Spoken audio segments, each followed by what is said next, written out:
Hello friends, welcome to 100 श्लोक इन 100 days for BMS first year student series.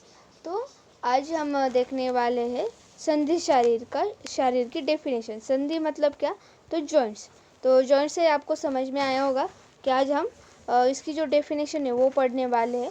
तो ये learn करना कंपलसरी है, क्योंकि जब हम जॉइंट्स पढ़ेंगे तो जब क्वेश्चन आएगा पेपर में तो वहाँ पे जब जॉइंट्स के बारे में पूछेंगे तब हमें कुछ आयुर्वेद का भी पोर्शन लिखना होता है सबसे पहले।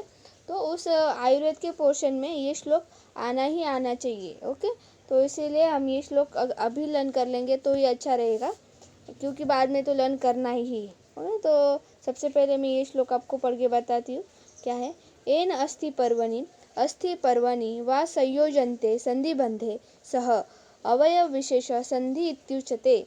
मतलब क्या कि इसका मतलब मैं आपको बताती हूँ। फिर से एक बार मैं आपको बोल के बताती हूँ कि ये श्लोक क्या है। येन अस्थि पर्वणि वा संयोजन्ते संधिबंधे स अवयव विशेष संधि इत्युच्यते। मतलब क्या? दोन पेक्षा अधिक अस्थि पर्व मतलब क्या कि जो दो बोन्स है, अगर दो से ज़्यादा मतलब दो या दो से ज़्यादा बोन्स एक साथ आएंगे तो वहाँ पे क्या फॉर्म होगा? जॉइंट फॉर्म होगा। यही इस लाइन का मतलब है। तो वो जो संधिबंध मतलब जो ये रहते, क्या बोलते उसको, और लिगामेंट से बंधे होते हैं तो उसको हम क्या बोलते हैं? संधि बोलते हैं। तो संधि के बारे में कुछ और भी उन्होंने दिया हुआ है इन्फॉर्मेशन, तो वो भी पढ़ लेंगे। तो क्या है? संधि ये कफात स्थान है। कफ मतलब क्या कि जो हमारे आयुर्वेद के अनुसार 3 दोष है। कौन कौन सा? वात पित्त कफ। तो उनमें से जो कफ है तो उसका स्थान क्या है? ये संधि है, ये जॉइंट्स है। तो उसके बाद क्या है? संधीच्या ठिकाणी श्लेष्मक कफ असतो। मतलब जॉइंट्स के स्थान जॉइंट में जो कफ रहेगा तो उस कफ का नाम क्या है? श्लेष्मक कफ है। मतलब उसका एक टाइप है कफ का। उसके बाद क्या है? कफ क्षय झाला मतलब अगर वहाँ के जो कफ है अगर वह कम हो गया तो संधि दौर्बल्य मतलब क्या कि जो जॉइंट्स है तो वो क्या हो जाता है? वीक हो जाता है, वो होता है। ओके, तो उसके बाद क्या है? संधि ये मज्जा व स्त्रोतसाचे मूल स्थान आहे। मज्जा मतलब क्या कि जो हमारे बोन मैरो, तो उससे हमको रिलेट कर सकते हैं। तो संधि ये वहाँ का क्या है? बोन मैरो का मूल स्थान है। तो आई होप आपको ये समझ में आया होगा।